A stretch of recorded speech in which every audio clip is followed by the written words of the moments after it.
So hi everyone. So இது episode 2 of SSC steno 2026 series. So இதில் வந்து எப்படின்னா நெக்ஸ்ட் 2026 எக்ஸாமுக்கு எப்படி வந்து நம்ம ப்ரிப்பேர் பண்ணலாம், அதுக்கு எப்படி பிளான் பண்ணலாம் அப்படின்றத வந்து பற்றி பார்ப்போம். ஸோ ஃபஸ்ட்டு நம்ம எக்ஸாமில் வந்து 3 ஸ்டேஜ் தான். எக்ஸாமில் வந்து ஃபஸ்ட்டு நமக்கு சிபிடி இருக்கும், அது வந்து அப்ஜெக்டிவ் டைப், அதில் 200 மார்க்ஸ் இருக்கும். ஸோ இதெல்லாம் பற்றி நம்ம போன வீடியோலேயே வந்து பார்த்துருப்போம். அடுத்து இந்த இதில் வந்து ஃபில்டர் பண்ணி நம்ம அடுத்த ஸ்கில் டெஸ்ட் கூப்பிடுவாங்க. ஸ்கில் டெஸ்ட்டில் டிக்டேஷன் இருக்கும், அதை வந்து நம்ம கம்ப்யூட்டரில் ட்ரான்ஸ்கிரிப்ஷன் பண்ணணும். ஸோ இது முடிச்சதுக்கப்புறம் ஃபைனல் ரிசல்ட் வரும். ஃபைனல் ரிசல்ட் வந்ததுக்கப்புறம் டாக்குமெண்ட் வெரிஃபிகேஷன், அதுக்கப்புறம் வந்து ஜாப் தான்.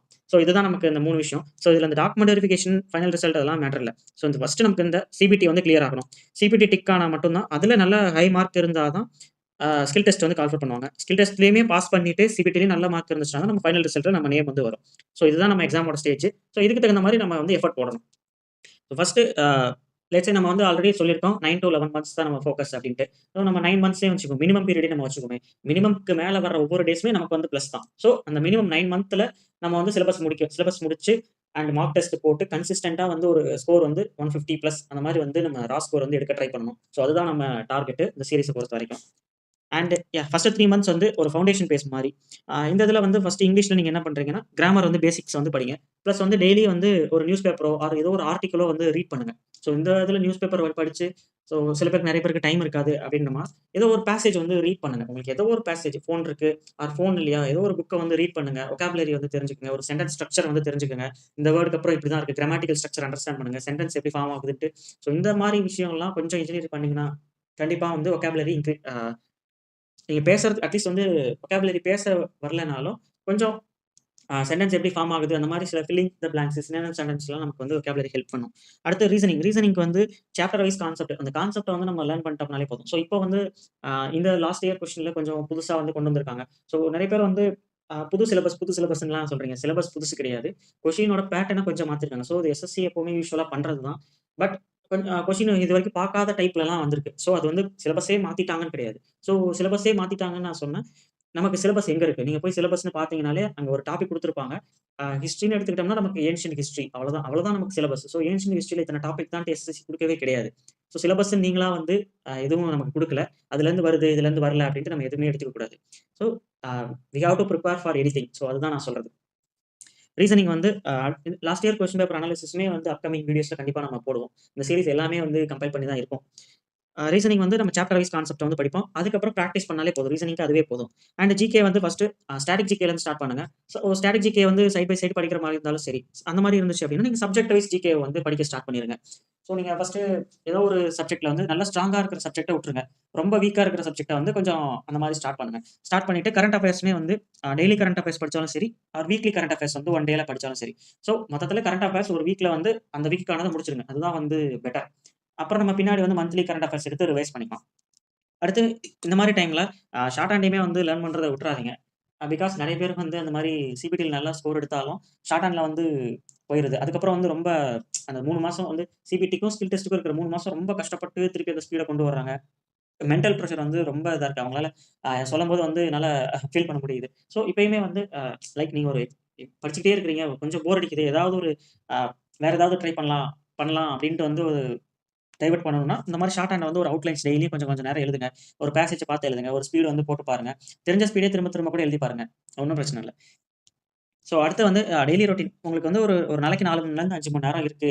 கிடைக்குது. காலையில 2 மணி நேரம், ஈவினிங் 3 மணி நேரம். ஸோ ஒரு நாளைக்கு மொத்தத்துல 4, 5 மணி நேரம் கிடைக்குது அப்டின்னா, இங்கிலீஷ்க்கு ஒரு 1 1/2 ஹவர் வந்து ஸ்பெண்ட் பண்ணுங்க. இங்கிலீஷ் வந்து ஏன் சொல்றேன்னா, ஃபர்ஸ்ட் கிராமர் ரூல்ஸ் வந்து நீங்க எவ்வளோ சீக்கிரம் முடிக்கிறீங்களோ, அவ்வளோ வந்து நமக்கு ரிவைஸ் பண்றதுக்கு பெனிஃபிட். நெறைய பிராக்டிஸ் பண்ண பண்ண நமக்கு வந்து யூஸ்ஃபுல்லா இருக்கும். அதே மாரி ரீசனிங் 1 ஹவர். இந்த 1 ஹவர நீங்க 30 மினிட்ஸ் லேர்னிங்க்கு 30 மினிட்ஸ் பிராக்டிஸ் அப்படின்ட்டு வந்து ஸ்ப்ளிட் பண்ணிக்கங்க. ஸோ இந்த 30 மினிட்ஸ்ல லேர்ன் பண்ணிக்கலாமா கான்செப்ட்ட அப்படின்றத நான் அடுத்த வீடியோல வந்து சொல்றேன். ஸோ அடுத்து ஜிகே 1 ஹவர். ஸோ இந்த ஜிகே 1 ஹவர் வந்து நீங்க கரண்ட் அஃபேர்ஸ் படிக்கலாம். ஆர் ஸ்டாட்டிக் ஜிகேக்கு ஸ்ப்ளிட் பண்ணிக்கலாம். ஆர் வந்து சப்ஜெக்ட் வைஸ் ஜிகே. ஸோ அந்த மாரி வந்து நீங்க படிக்கலாம். ஏதோ ஒண்ணு மொத்தத்துல அந்த டைம்ல வந்து நீங்க ஜிகே வந்து படிங்க. ஸோ அதே மாரி 1 1/2 ஹவர் தான் இருக்கு அப்படின்னு ஒரு டாபிக் எடுக்குறீங்க. ஒரு டாபிக் எடுத்துட்டு அந்த 1 1/2 ஹவர்ல முடிக்கணும் அப்படின்ட்டு பவுண்ட் பண்ணாதீங்க. உங்களுக்கு கன்டென்ட் வந்து நெறைய கிடைக்குது அப்படின்னா, அந்த இத வந்து முழுசா முடிக்க பாருங்க. ஒரு விஷயம் டச் பண்ணிட்டோம் அப்படின்னா, அத வந்து ஃபுல்லா முடிக்க பாருங்க. அது எவ்வளோ நேரம் ஆனாலும் சரி. அத முடிச்சுட்டீங்கன்னா, அது அந்த சப்போஸ் வேற ஏதாவது ஒரு டைம் வந்து அத அஃபெக்ட் பண்ணுது அப்படின்னா, அத வந்து பின்னாடி சண்டேஸ்ல பார்த்துக்கலாம். ஸோ ஒரு டாபிக் எடுக்குறீங்கன்னா, அத கம்ப்ளீட்டா முடிச்சிருங்க. அவ்வளோதான். அதே மாதிரி ஷார்ட் அண்ட் ப்ராக்டிஸுமே வந்து டெய்லி ஒரு அட்லீஸ்ட் 30 மினிட்ஸ் ஆகுது பார்த்துங்க. உங்களுக்கு கொஞ்சம் ஷார்ட் அண்ட் டச் வந்துகிட்டே இருக்கும். கொஞ்சம் ரிலாக்ஸ் கிடைக்கும் படிக்கிறதுல இருந்து. ஸோ எவ்ரி சண்டே வந்து சண்டேன்னு இல்ல, ப்ரிஃபரபிளி சண்டே ஆர் எனிதிங் 6 நாள்ல படிக்கிறீங்க. 6 நாள் படிச்சத ரிவைஸ் பண்றதுக்கும், 6 நாள் படிச்சத டெஸ்ட் எழுதுறதுக்கும், ஆர் பெண்டிங் இருக்கிற விஷயத்த வந்து ரிவிஷன் பண்றதுக்கும், ஆர் படிக்கிறதுக்கும் சண்டே வந்து யூஸ் பண்ணிக்கங்க. சண்டே வந்து முடிஞ்ச அளவுக்கு அந்த மாரி அ ஒரு ஒரு topic test, chapter wise test so அந்த மாரி அட்டெண்ட் பண்ண ட்ரை பண்ணுங்க. அடுத்து நெக்ஸ்ட் 3 டூ 6 மந்த்ஸ். ஸோ இது வந்து நான் இப்போ ஸ்டார்ட்டிங் ஸ்டேஜ்ல இருக்கனால ஸ்டார்ட்டிங்ல கொஞ்சம் இது பண்ணுங்க. இது அடுத்தடுத்த ஃபேஸ்ல வந்து என்ன பண்ணுவோம் அப்படின்னு சொல்றேன். ஸோ நீங்க ஃபர்ஸ்ட் 3 மந்த்ஸ்ல எப்படியும் அரவுண்ட் 80% இங்கிலீஷாவது வந்து முடிச்சுடுவீங்க கிராமர் ரூல்ஸ் எல்லாம். ஸோ அதுக்கப்புறம் என்ன பண்ணுவோம், கிராமர் முடிஞ்சிருச்சுனாலே இங்கிலீஷ்ல வந்து ஆல்மோஸ்ட் எல்லாம் முடிஞ்ச மாரி தான். அதுக்கப்புறம் பிராக்டிஸ் தான் நெறைய பண்ணணும். அதுக்கப்புறம் நெறைய இருக்கு. வொக்காபுலரிலாம் இருக்கு. வொக்காபுலரிலாம் நம்ம பிராக்டிஸ் பண்ண தான் synonyms, ஆன்டோனிம்ஸ்லாம் previous year question paper நெறைய பார்க்க தான் வந்து உங்களுக்கு இன்ஃபர்மேஷன் கிடைக்கும்.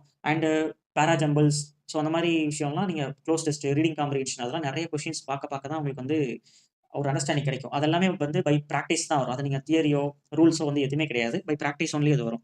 அடுத்ததுல வந்து சப்ஜெக்ட் வைஸ் ஜிகே. ஸோ, இது நான் முன்னாடி சொன்னேன். அத நீங்க ஆல்டர் பண்ணிக்கலாம். சப்ஜெக்ட் வைஸ் ஜிகே முன்னாடி பண்ணிட்டு, அடுத்து static GK side by side இந்த மாரி படிக்கலாம். ஆர் ஃபர்ஸ்ட் ஸ்டாட்டிக் ஜிகே முடிச்சிடலாம். சப்ஜெக்ட் வைஸ் ஜிகே வந்து இப்போ படிக்கலாம் அப்படின்னு இருக்கலாம். ஸோ, அது உங்க இண்டிவிஜுவல் இது. ஸோ, நான் டெய்லி இந்த மாரி ஷெட்யூல்டு குடுக்கும்போது, நான் ஆல்டர்னேட்டிவா வந்து அதுக்கு தகுந்த மாரி வந்து குடுப்போம். ஸோ அடுத்து மார்க் டெஸ்ட். ஸோ நீங்க ஆல்மோஸ்ட் வந்து இந்த மாரி டைம்ல ஒரு 6 மந்த்ஸ்ல வந்து ஒரு ஐ திங்க் ஒரு 70-80% சிலபஸ் வந்து கவர் பண்ணிருவீங்க அப்படின்னு வச்சுக்கோங்க. அந்த மாரி டைம்ல நம்ம டெக்ஸ்ட் புக்லயே வந்து 100 மார்க், 50 மார்க் அந்த மாரி வந்து மார்க் டெஸ்ட்லாம் இருக்கும். ஆர் எஸ்எஸ்சி ஸ்டெனோ எக்ஸாம் மட்டும் இல்லாம வேற ஏதாவது டெஸ்ட்லாம் எம்டிஎஸ், சிஹெச்எஸ்எல், சிஜிஎல் அந்த மாரி டெஸ்ட்லாம் இருக்கும். அதுல இந்த டாபிக்ஸ்லாம் இருந்துச்சு அப்படின்னா, நீங்க அத வந்து ட்ரை பண்ணலாம். ஸோ அடுத்த லாஸ்ட் 3 டூ 4 மந்த்ஸ் என்ன அப்டின்னா, full and full revision plus practice. So இந்த மாரி டைம்ல சப்ஜெக்ட் வைஸ் ஜிகேவா இருக்கட்டும், இங்கிலீஷ் ரூல்ஸ் ஸோ இந்த மாரி இதெல்லாம் ரிவிஷன்க்குள்ள விட்டுருங்க. பிளஸ் வந்து இந்த static GK or current affairs இந்த மாரி இதெல்லாமே வந்து படிக்கலாம். கரண்ட் அஃபேர்ஸ்லாம் வந்து அப்டேட் பண்ணிட்டே இருக்கும். ஸோ அதெல்லாம் புதுசா படிக்கலாம். வேற எதுவும் புதுசா போட்டு ரொம்ப அப்பதான் வந்து ஸ்டார்ட் பண்றோம். அவசர அவசரமா படிக்கிறோம். இப்போ லைக் ஒரு 7, 8 மாசம் 9 மாசம் தான் இருக்குன்னு வச்சுக்கோங்க. 8 மாசம் வரைக்கும் ஹிஸ்டரியே வந்து தொடவே இல்ல. அப்டின்னா கடைசி மாசத்துல ஹிஸ்டரி படிக்கணும்னா, நீங்க ஹிஸ்டரி படிச்சு அம் ஞாபகம் வச்சுக்குவீங்களா? இல்ல படிச்சதெல்லாம் ரிவைஸ் பண்ணணும்னு நெனைப்பீங்களா? ஸோ அந்த மாரி சிச்சுவேஷன கிரியேட் பண்ணிக்காதீங்க. ஸோ எல்லாமே வந்து பேலன்ஸ் பண்ணி, பிளான் பண்ணி பண்ணீங்க அப்டின்னா, சிலபஸும் ஈஸியா முடிச்சிடலாம். டெஸ்ட்டுக்குமே வந்து நெறைய டைம் ஸ்பெண்ட் பண்ணலாம். நீங்க எவ்வளோ டைம் ஸ்பெண்ட் பண்றீங்களோ டெஸ்ட்டுக்கு, எவ்வளோ மிஸ்டேக்ஸ் பண்ணி, அத அனலைஸ் பண்ணி கரெக்ட் பண்றீங்களோ, அவ்வளோ வந்து உங்களுக்கு மார்க் கண்டிப்பா வந்து அதிகமாகும். So full mark previous year question paper எல்லாம் அந்த மாரி கடைசி டைம்ல வந்து அட்டெண்ட் பண்ணி பார்க்கலாம். So that's all. ஸோ அடுத்த வீடியோ என்ன அப்படின்னா, study materials and books. So இது எஸ்எஸ்சி ஸ்டெனோ எக்ஸாம் பொறுத்தவரைக்கும் ஸ்டடி மெட்டீரியல்ஸ் ஸோ இந்த சப்ஜெக்ட்டுக்கு இந்த பர்ட்டிகுலர் புக்கு வேணுமா? என்ன பர்ட்டிகுலர் புக் படிச்சா வந்து யூஸ்ஃபுல்லா இருக்கும்? ஸோ அப்படின்றத அடுத்த வீடியோல பார்ப்போம்.